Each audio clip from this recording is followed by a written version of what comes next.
back again with more tips and tricks. Hey, so let's talk for a minute about your bore access and where your sight on your weapon system sits. So for example, this old school, it's got a detachable carry handle. Your sight access is much higher than your bore. So a lot of times with some of the newer flat tops, depending upon the sight setup that you have, what happens is because your sight is set so low and you don't have the right riser on there, this is what ends up happening.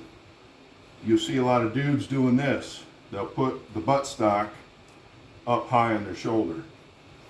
Another cause for that is your armor and your gear. If you've got a big heavy shoulder strap on your vest, or you got equipment, or it's thick, what will happen is you'll jockey the buttstock to try and find a good position, and you end up high on your chest.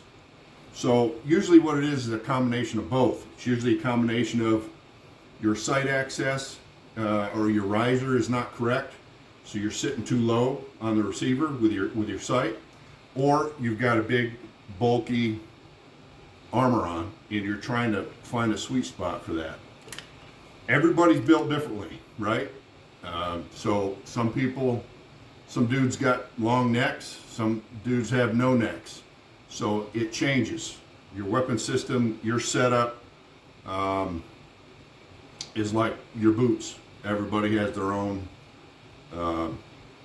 size. So combination of your sight access is too high or too low on the weapon, or you have a combination of heavy equipment and gear on your chest, and you end up like this.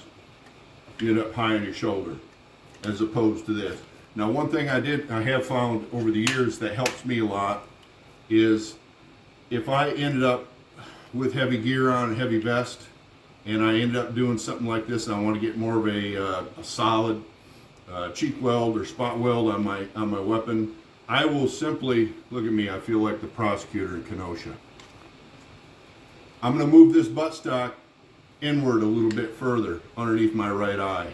It's just a short little inward movement, so it sits directly under my right eye, as opposed to out on my shoulder where I'm doing this or I'm doing this. So I just move it in a little bit. Another way to mitigate this is Valiant Dynamics new buttstock. Now this is an older prototype that I did some testing with, but what it allows you to do is rotate this and fit it for your body armor, so it'll sit perfectly where you want it on your Kevlar, on your body armor. So Valiant Dynamics. See how the sight system on this sits so much higher than the conventional flat top, so you've got to find your sweet spot for you and your gear, okay? So you don't end up looking like a jackass on the range. Stay